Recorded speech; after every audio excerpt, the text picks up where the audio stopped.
Apa yang dimaksud dengan perencanaan? Perencanaan adalah suatu proses menentukan apa yang ingin dicapai di masa yang akan datang, serta menentukan tahapan-tahapan yang dibutuhkan untuk mencapainya, atau diartikan sebagai kegiatan terkoordinasi untuk mencapai tujuan tertentu dalam waktu yang ditentukan. Tipe-tipe perencanaan ada dua, yang pertama formal dan yang kedua informal. Formal memiliki ciri spesifik, tertulis dalam jangka waktu panjang dan melibatkan program tindakan tertentu untuk mencapai sasaran bersama. Sedangkan informal tidak tertulis dalam jangka waktu pendek dan biasanya spesifik dalam suatu unit dalam sebuah organisasi. Tujuan perencanaan ada 4. Yang pertama, memberikan arah. Yang kedua, mengurangi ketidakpastian. Yang ketiga, meminimalkan limbah dan pemborosan. Dan yang keempat, menyusun standar untuk pengendalian. Hubungan perencanaan dengan kinerja. Perencanaan formal terkait dengan laba-laba yang lebih tinggi dan pengembalian modal yang lebih tinggi, dan juga hasil-hasil keuangan yang positif. Kualitas perencanaan dan implementasi mempunyai dampak yang lebih tinggi pada kinerja organisasi.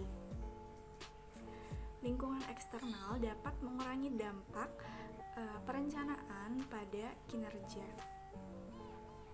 Perencanaan formal harus disiapkan beberapa tahun sebelum melihat dampaknya pada kinerja. Baik teman-teman, saya akan melanjutkan penjelasan ini. Yang selanjutnya adalah mengenai bagaimana manajer itu merencanakan. Ada 2 elemen perencanaan.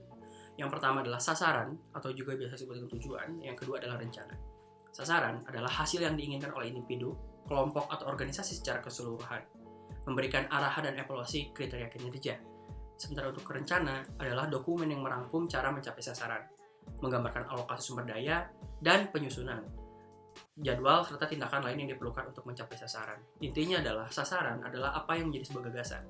Rencana adalah bagaimana langkah-langkah yang harus kita lakukan untuk bisa mewujudkan yang sebelumnya menjadi sebuah gagasan, menjadi sebuah kesuksesan, atau menjadi sebuah tujuan yang ingin dicapai.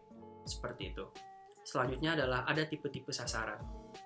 Nah, untuk tipe-tipe sasaran sendiri ada 2. Sasaran keuangan dan sasaran strategis. Sasaran keuangan berkaitan dengan apa?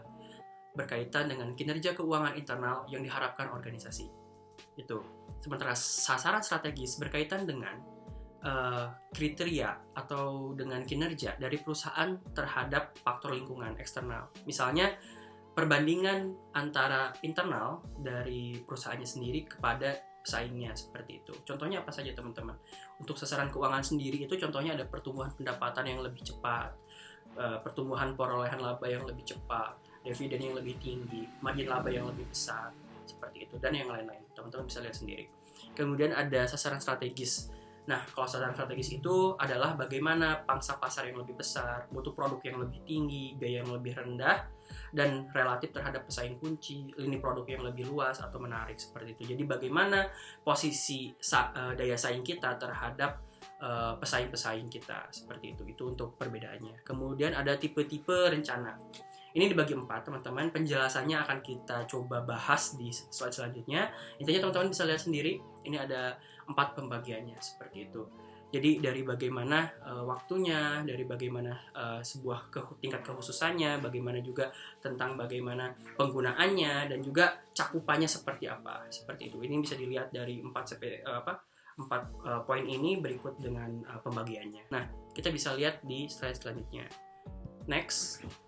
Nah, tipe-tipe rencana ini itu ada dilihat dari breadth gitu, atau biasa disebut dengan luasnya gitu.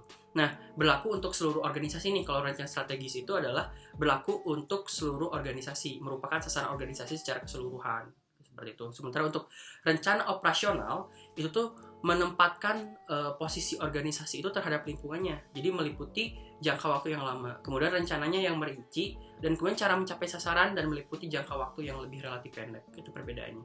Kemudian ada time frame, ada jangka panjang dan juga ada jangka pendek.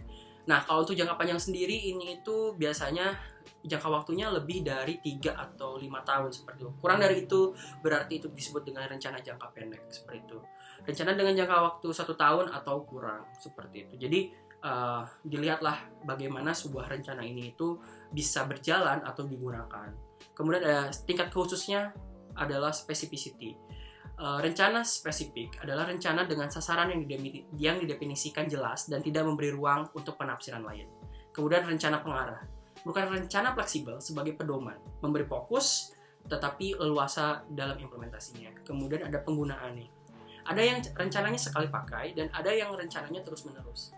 Nah, rencana sekali pakai ini adalah yang dirancang khusus untuk memenuhi kebutuhan unik atau situasi yang khusus. Contohnya adalah COVID sekarang ini itu banyak menjadi membuat perencanaan yang sifatnya sekali pakai dan atau di situasi yang tertentu, dan karena kita harapkan juga di tahun-tahun mendatang ini sudah beres lah gitu atau sudah bisa diselesaikan. Contohnya adalah pada bagaimana BEM misalnya atau juga himpunan yang banyak program-programnya dibuat secara khusus untuk jangka waktu yang cuma sekarang aja. Contoh ada webinar-webinar dari yang awalnya ada ketemunya langsung, ada suatu pengabdiannya. Nah, sekarang cuma bisa kayak berbentuk webinar seperti itu.